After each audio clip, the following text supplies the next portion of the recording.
I have a brand new pillow cover in my living room, and it's soft and comfy, and it says, "Today is a good day to be happy." So I try to look at that and try to think of something to be happy about. Today is the 1-year anniversary of the passing of, thank you. Totally, I hate when that happens. And we're still waiting we're waiting to move forward instead of backwards. And so his never-ending dedication to moving forward is a happy thing to remember, even though he paid some pretty serious prices along the way. Okay, we have a speaker today who is going to identify herself, and I told her that I would not do a lot of research and steal her thunder. So I thought I would just, in general, talk about institutions. And a lot of times when I want to find out about something, I go to give me the definition of. And the definition of institutions is very interesting. Actually, I found that depending on where you look, you can find more than one. And so as you listen to these, and I'm not going to give you the example because the dictionary always does that, but the first one is institution, the act of instituting something. I think we'd all agree with that. Institution, an established law, practice, or custom. Institution, a large company or other organization involved in financing or financial trading. Institution, an established official organization having an important role in the life of a country, such as a bank, a church, or legislature. And I would add to that one, school district. Institution, an organization providing residential care for people with special needs. Institution, a society or organization founded for religious and educational, social, or similar purpose. So sometimes we feel like if I read a little bit and I look up the definition of something that I have an understanding. Sometimes we realize that we thought that we knew so much more than we realized we didn't know. And so it's really important as new residents in Florida, and I came from Pennsylvania. So Pennsylvania obviously is different from Florida. And Pennsylvania schools, which that's where I spent my career, were different in an organization, were different in different respects than Florida is. And so as citizens, I personally feel this, so this is my opinion, but I hope you do too. We have an obligation to understand how things are organized. The institution here in Florida, the educational institution. And we as adults really, I don't know, some of you are better than me at this, but kind of forget how kids see the world and how they're depending on us. And I just wanted to share with you a picture of a kid who really had no idea at age 7 that the world was as big as it was or as complex. But this kid really needed the adults in her life to understand that. And I don't know if you can guess who this kid is. Yeah, this is me with that look that every kid that you say, now stand there and smile, we're going to take your picture. You know, when you just want to put your play clothes on and get out of these other clothes. But we know that children depend on us, even though they're not saying that. If we're not there to provide the guardrails, to provide the support, we know that kids' lives can get out of control. So what we're going to take a look at today is the institution in Sumter County that really takes care of our kids, our public schools. So with that intro, oh, and by the way, you have question cards that Dee handed out. And if you have questions that are related to the presentation today, please feel free to jot them down. We'll collect them at the end. And our presenter will look over those and answer any that she can. Does anyone need a card who doesn't have one? And we also have pens if you need a pen.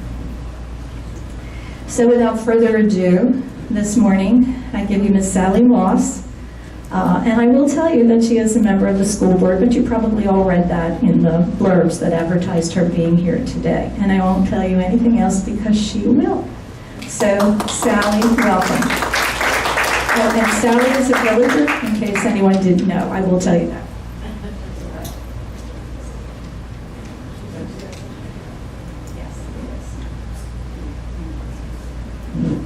Thank you, Pat, very much. And thank you for inviting me to share information about the Sumter County School District and the Sumter County School Board, and also for the lovely gift basket back there for the Sumter Schools Enhancement Foundation and for a school drive, which I'll talk to you about later. I moved here in January of 2004. And at that time, you couldn't get past Palmer on Buena Vista, and you could not get across the Morse Bridge to Lake Sumter because it was still being built. In 2005, when they opened up Lake Sumter, we moved to Virginia Trace. It's close to Amelia, it's not far from Belvedere. And at that time, I got interested in the local government, mainly community development districts. And being in District 6, I ran for a seat on the Board of Supervisors for District 6. I won a 4-year term. Subsequently, I ran for 2 more elections, won 2 more terms. I ended up serving a total of 12 years, and 11 of those years on the board, I was the chairman.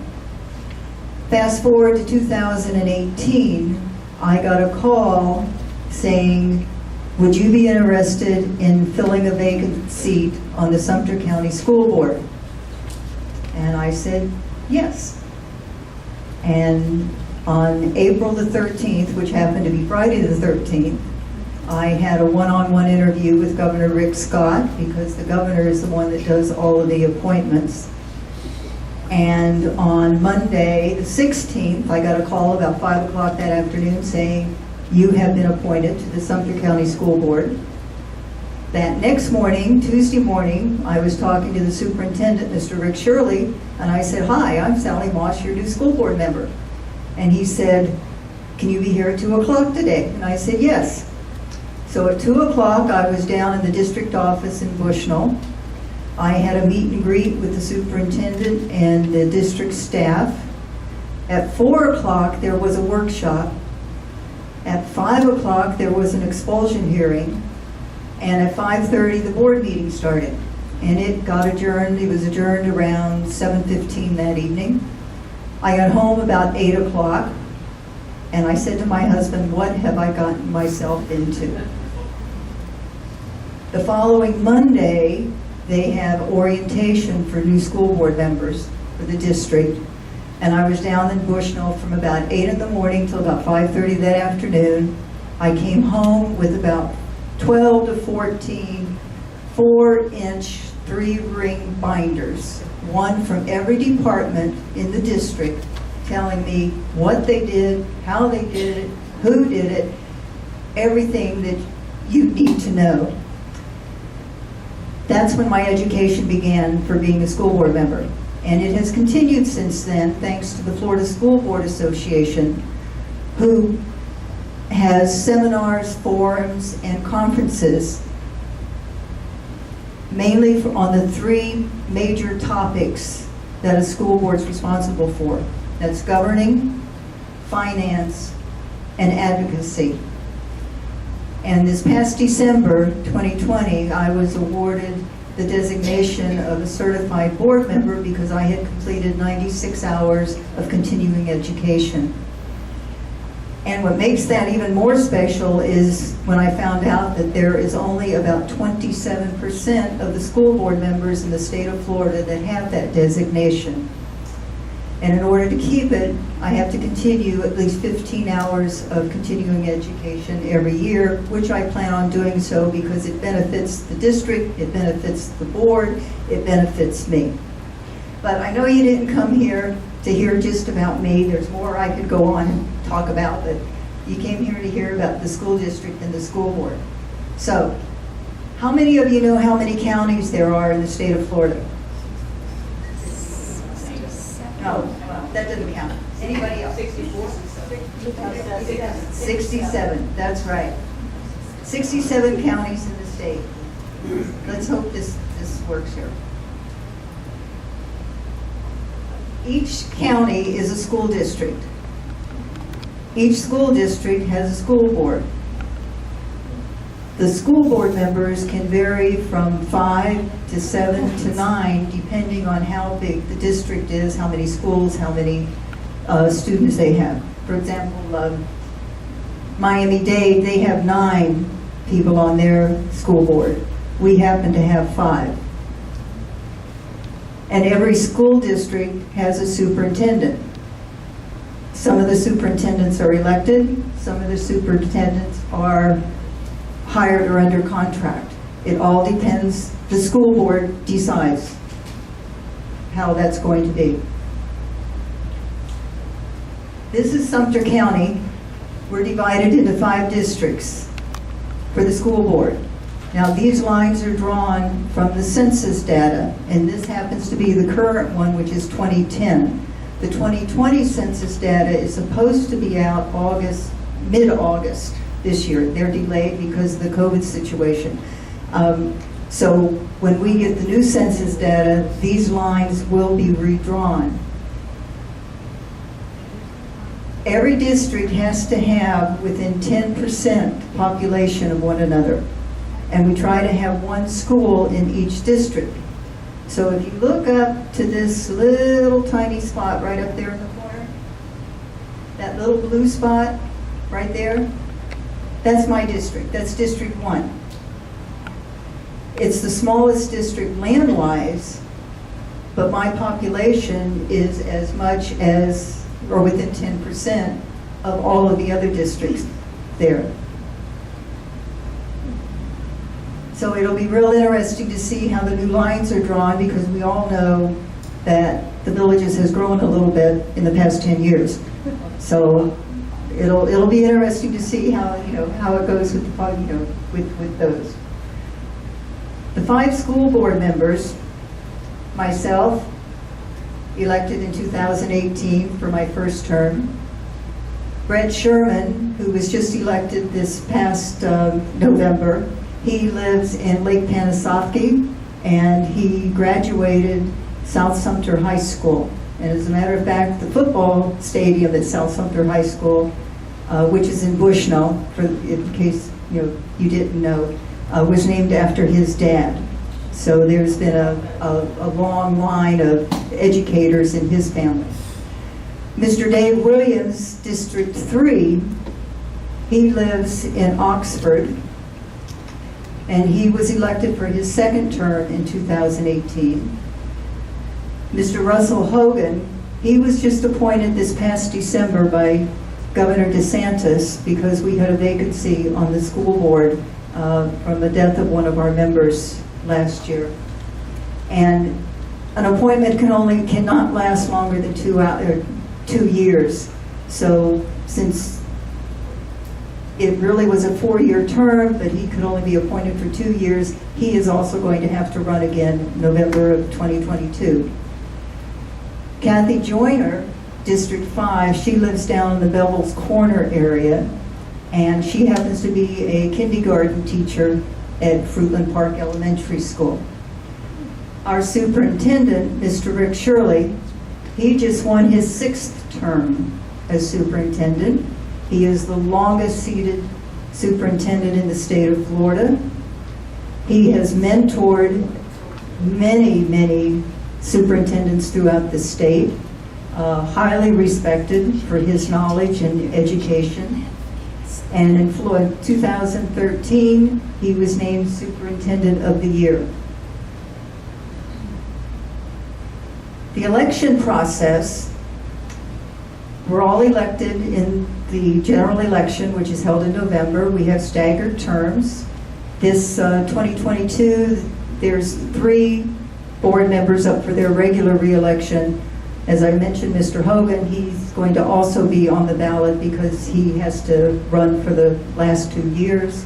And there are 2 that will be in the 2024 election. We are nonpartisan, and we are voted on by everybody in the district, everybody in the county, I should say. The entire county votes for us, and we serve all the students. In your larger school districts like Miami-Dade or so, you may be more responsible for the schools that are in your district. You pay a little bit more attention to them as far as what they're doing, but you still serve all the students in the entire county. That's across the board. And as I mentioned, our terms are staggered, general election.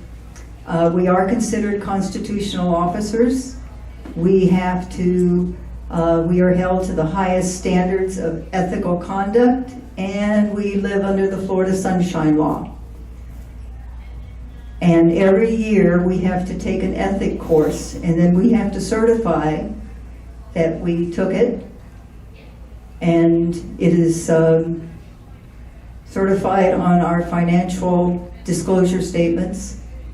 That's a must. So we are pretty special people when it comes to, being just top-notch. What does the school board do? Well,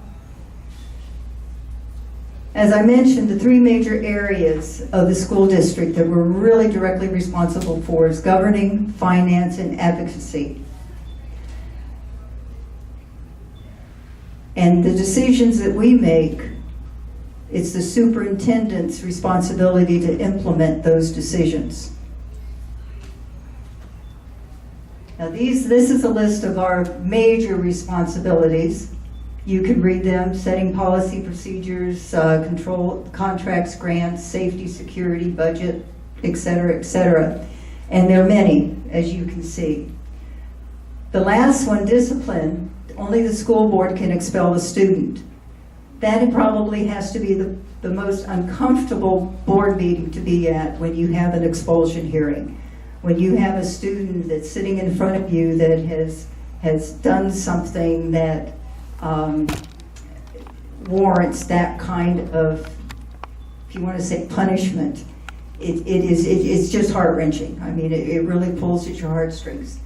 And a lot of times we try not to expel them completely, meaning no school whatsoever, or they go to the virtual school, but we have an alternative school in Wildwood, which is called the Sumter Prep Academy.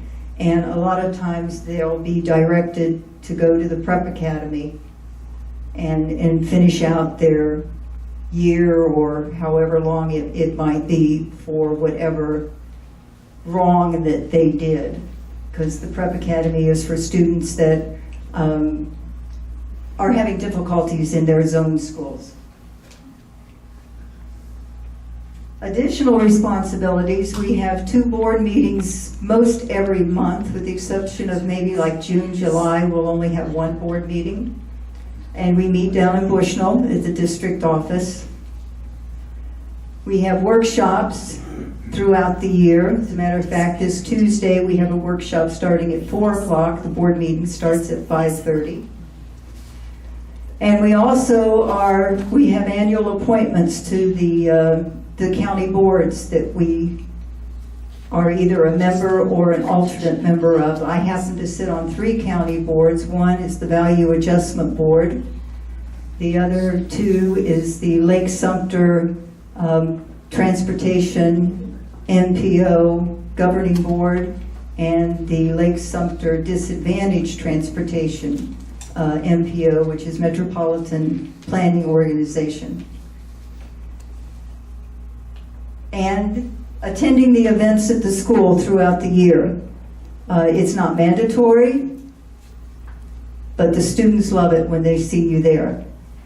And May is probably our biggest month for events, where we have honors and graduation ceremonies for kindergarten and elementary school, and 5th graders and 8th graders, and of course the high schools. They're all very, very special events. And what I think is the most important, because it does benefit the school district and the school board so much, and that is your continuing education. I mean, that goes on, all the time. How big is our school district? Well, we have 11 schools in our district. We have 4 elementary schools, 1 middle school, 1 middle high school, 1 high school, the village charter school. We also have the Sumter Adult Ed Career Education School, and we have a virtual school. So that's our school district. Webster, Bushnell, that's down in I'm sure all of you might be familiar with where Webster and Bushnell is. Lake Panasoffkee, Wildwood, and the Wildwood Middle High School over here, close by. That's, they get a lot of help from the village residents.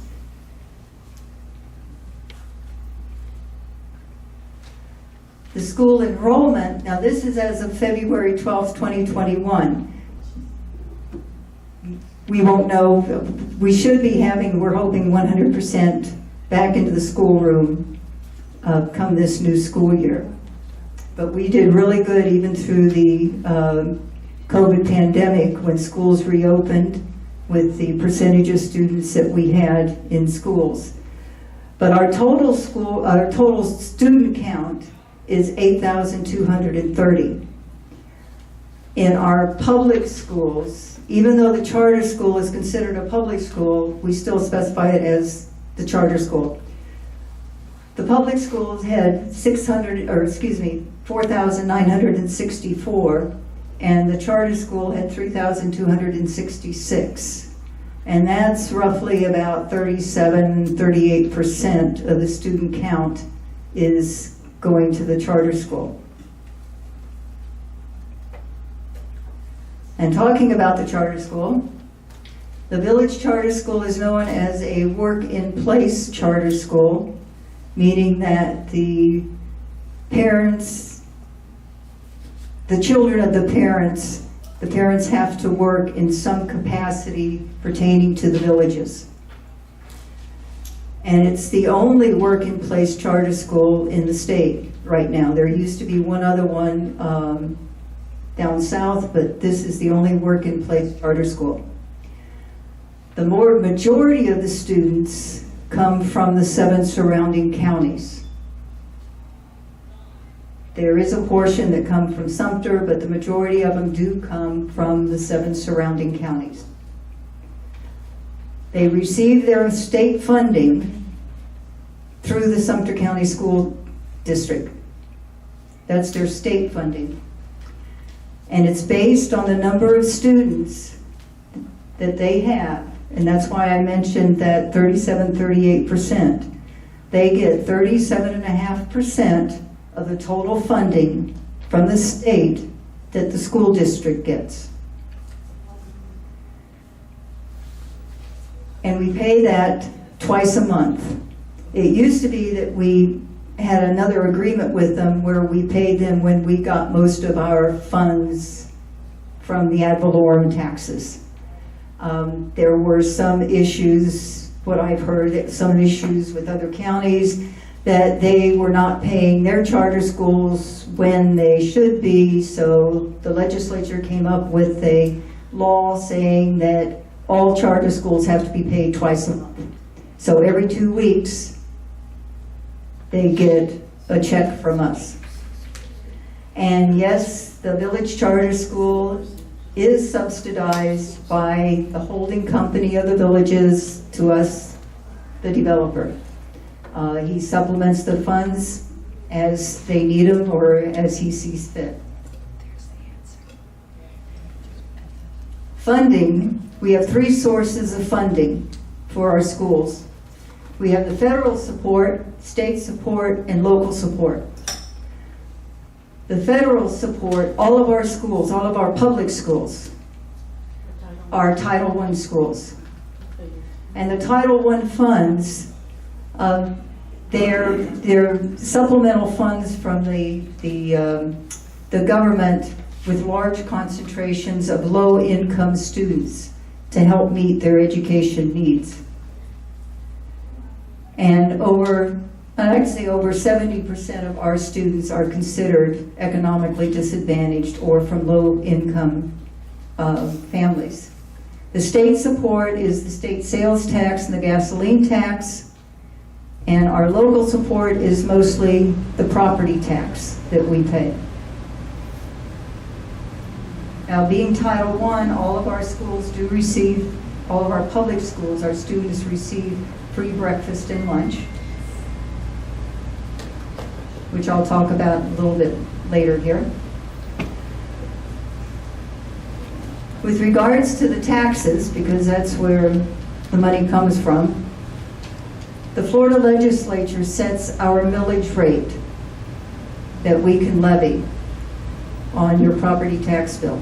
We have no say-so in that. It is set. It is set for every school district. That's it. For 2020, what they call the required local effort, they set at 3.104 mils. Basic discretionary rate was set at 7.8 mils. Now these numbers are going to stay the same for 2021. They decided to keep these the same. Does that say 0.748? Yes, 0.748. Okay. Right. And then there's the local capital improvement maximum of 1.50. The required local effort is used for operating expenses. The discretionary rate is used for the general fund. The local capital improvement maximum of 1.50 is the only tax that we can decide on how much of that we want to levy. Now, for the past 2 years, we have levied the full 1.50 mils. Prior to 2 years ago, it was around 1.32, 1.35, I think it was, that we levied. And the reason we went up to the 1.50 is a couple of years ago, we had to do a lot of safety improvements for our schools. Everybody did. And we had to take money from our capital fund for future capital expenses to pay for all of the security features that we put into our schools, because that is the number one priority, is keeping our students safe and secure. And so in order to recapture those funds, because what capital expenses we postponed are still important, we have to do them. We decided to go ahead and levy the 1.50 mils. Now that doesn't mean every year we're going to.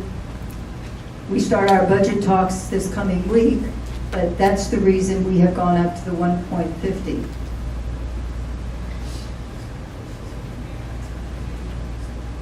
And this is what I just talked about. For 2020, the maximum rate was 1.50, and it has to be published in the paper. You'll see it comes out in the Daily Sun, and it will list line item, everything that 1.50 mils is going to go toward. And it cannot go for anything else but what is listed there. And the village charter school does receive 37.5% of the money that comes in from this 1.50 mils. And one of the line items that is on for this capital expenditure It's leases of transportation of our buses, or maybe of cars, or buildings. That's one of the line items. It can be construction, new construction, it can be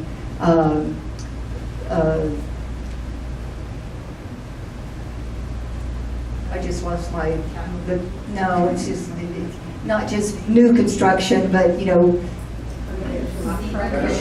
renovations, thank you, renovations. Didn't come to me there. Renovations, yes. You know, improvements to sites, things like that. Now, Sumter School District is considered a small district, property rich.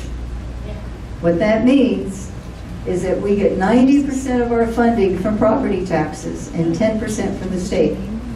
The property taxes that we pay all go into one big pot.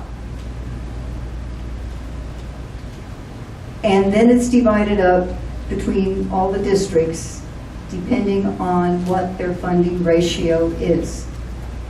So I guess you could really say that 90% of the taxes, the property tax that you pay, does come back to Sumter County.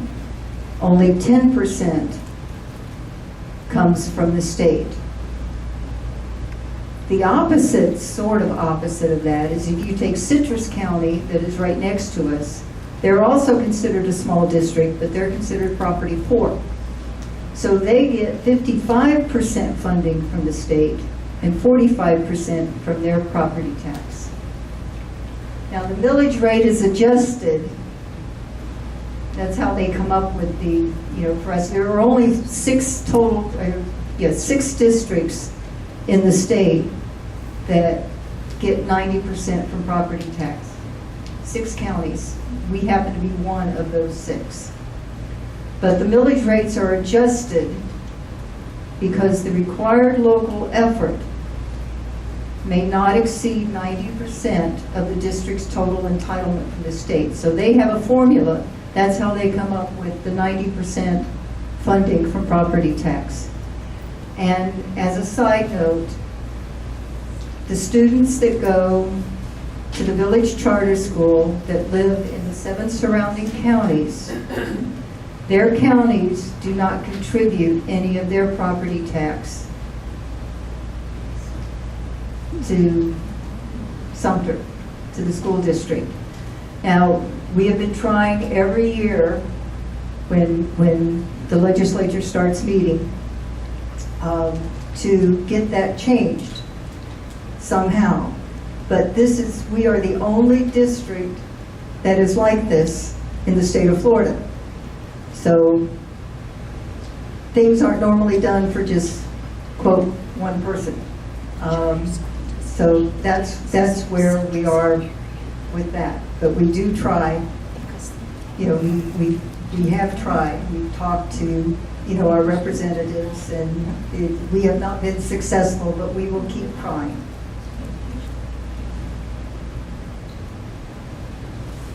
In 1973, the Florida legislature enacted the Florida Education Finance Program. And what this is, it's a formula that it gives every student equalized funding.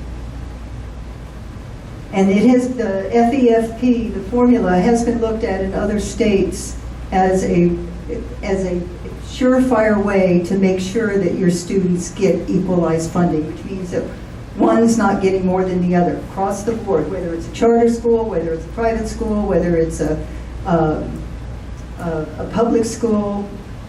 There is the base funding for every child that is the same. Now, this is the formula. I know it's going to be kind of hard to read there, and it looks complicated, and it is complicated. It starts out with full-time equivalent students, and then there are weighted students to come up with your student count. And the students are counted 5 times during the year on specific dates. It's not like, okay, we have, you know, 8,000 students today, we want money for 8,000 students, but maybe in the next semester you may only have 7,000 950 students. Yeah. Well, the state's not going to pay you for those 50 students that you don't have. So it's counted at different times of the year to come up with exactly what you're going to be getting. But the full-time equivalent students are, I think it's 180 hours school year, and it's 180 days, excuse me, not hours, 180, I wish it was 180 hours. 180 days, and then the weighted are your special needs students. They may get more, they may, depending. And then there's a whole category of different students that come up with the weighted amount. All of these little squares are additional funding depending on the program or what is needed in the districts. Doesn't mean that every district's going to get every square here. They don't all need that. And what I'm talking about is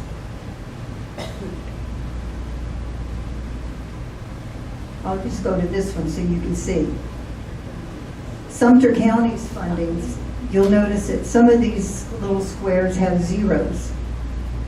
That means we do not get any money for those areas because they're not needed in Sumter County. Going back a minute here. This equalized funding, it's varying because of the local property tax bases, your education cost, your cost of living in your county. Those are all the different little boxes up there. Now what we get extra funding for: safe schools, supplemental academic instructions, etc. You can read here. That's the additional funds that we get. And this funding, as I said, is calculated 5 times a year. And for 2021, the funding per student was $7,793. And this coming year, I think it is supposed to increase by about $40 is what it will amount to. And this means every student in every school, this is the amount that they get per student for their education. Getting off that for a moment, food services, we are the largest meal server in the county. A lot of people don't realize that. Mainly because all of our schools get free breakfast and lunch. All of our students in the public schools get free breakfast and lunch. For the year 2020-2021, we serve daily approximately 1,908 free breakfasts and 3,286 free lunches. Now, that's down about 20% because the student population was down about 20% because of COVID. So normally, in a normal school year, it would be about 2,300 free breakfasts and about 4,000 free lunches.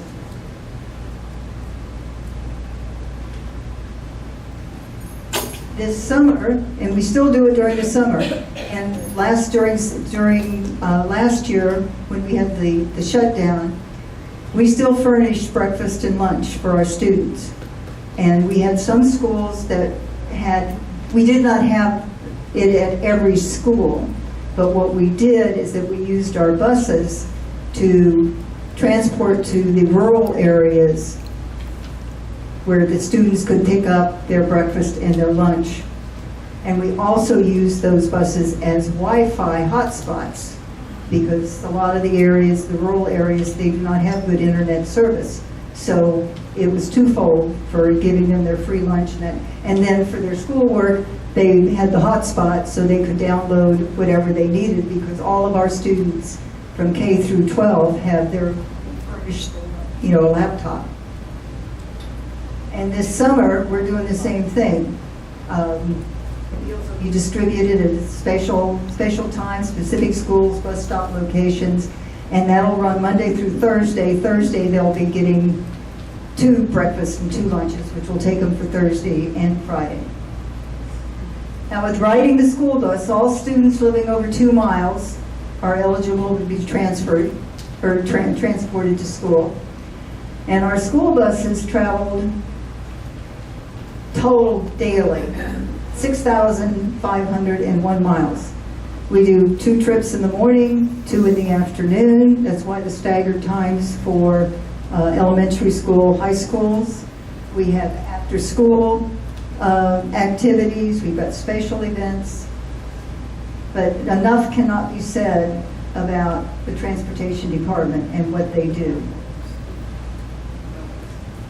For the individual schools, each individual school, we furnish them what you might as well call their budget. And even though this budget is line itemed, they can use that money any way that they see fit. There are some activities that get a specific amount depending on the school. There are other activities and programs that's based on their student population. Now, the school board pays for salaries. As a matter of fact, 80% of our budget goes to salaries. Maintenance, food service, books, daily transportation, basic supplies, and we provide the laptops for, all the students. This is an example. It looks kind of blurry up there to me. I don't know if it really is or not. But for the middle school and the high school, for athletics, band, and cheerleaders, because those are the only 3 schools, the 3 types of schools that have the athletics, band, and cheerleaders, they get a specific amount per school. All of the other items listed there are based on their student population.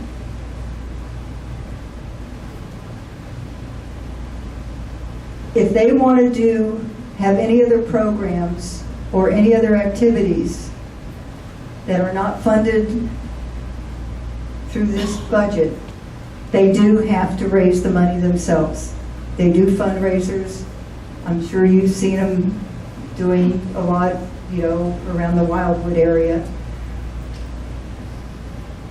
We would love to be able to pay for absolutely everything that they want and everything that they need. But as you've seen, our funding is limited. So we can't do that. We would love to. And this is sort of my segue into last year. There was an organization in the villages that really contributed a lot to our Webster Elementary School. Webster Elementary is our farthest southern school in the county, and it is almost 100% low income. And they couldn't do it. COVID shut down. It just was not possible for them. When I was talking to the principal at Webster, Mrs. Shea, she said, well, she had already been getting emails and letters and phone calls from businesses that always contributed, that they just couldn't this year. They just can't, because they have been shut down. They don't have the funds. So there were so many of those families that relied on, these contributions. So I came up with the idea that I was going to hold a school drive in the villages for all the public schools. You'll see a lot of school drives. They're usually for a specific school or a specific segment of the school. But I decided I was going to do a drive for all of our public schools. And I started the Sumter Schools Supply Drive, helped it in 3 rec centers. And I was just overwhelmed with the generosity of the village. It was just absolutely, it was incredible. We collected over $5,000 worth of supplies, and we collected about $2,400 in cash. And I had the supplies transported to the school district. The transportation department was really very nice to send up a truck to take the supplies down there. Mrs.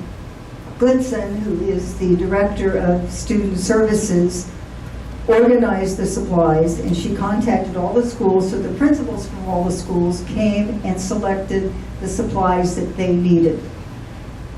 And then the funds were divided up equally between all the schools.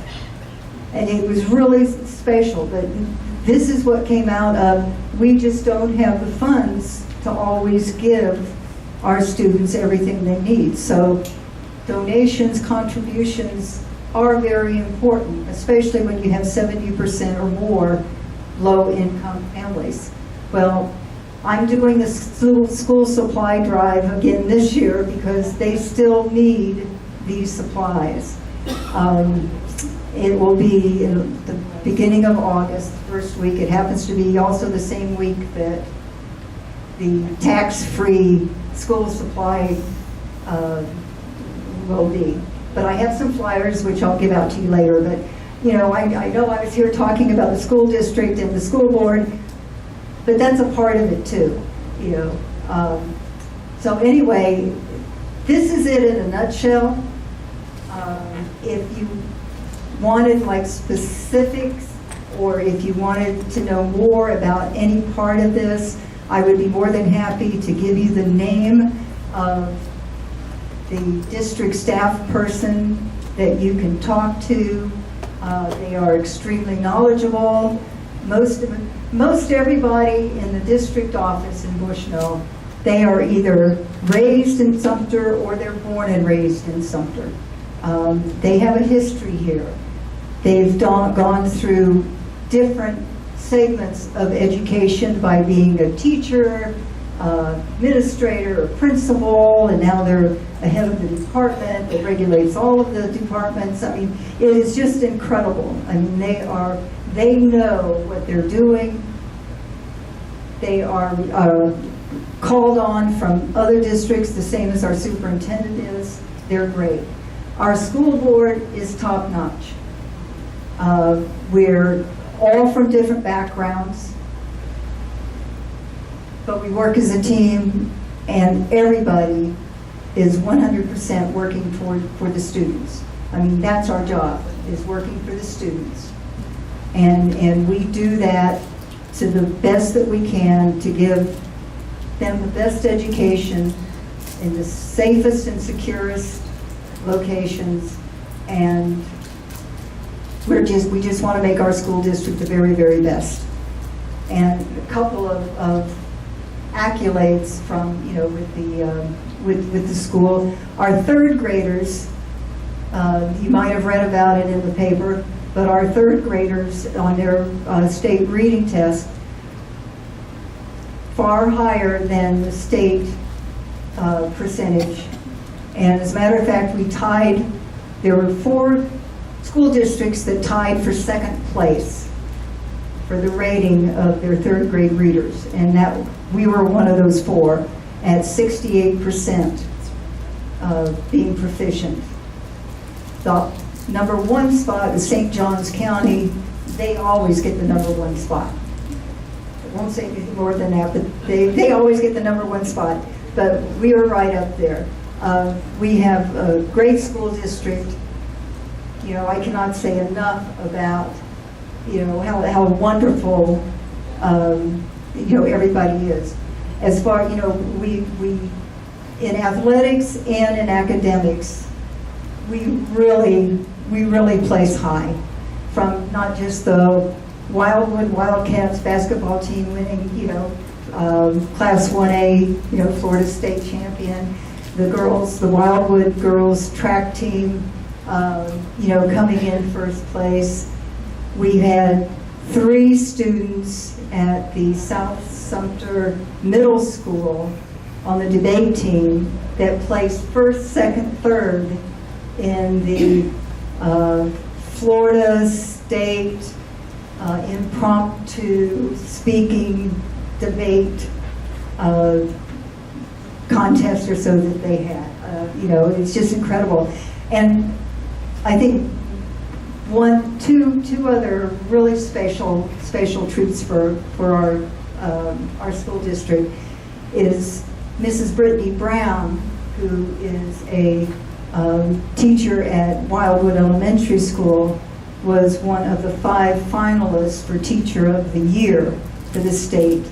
And they just announced yesterday, she came in, she was the number 4 winner. But to just be in the top 5 is pretty special.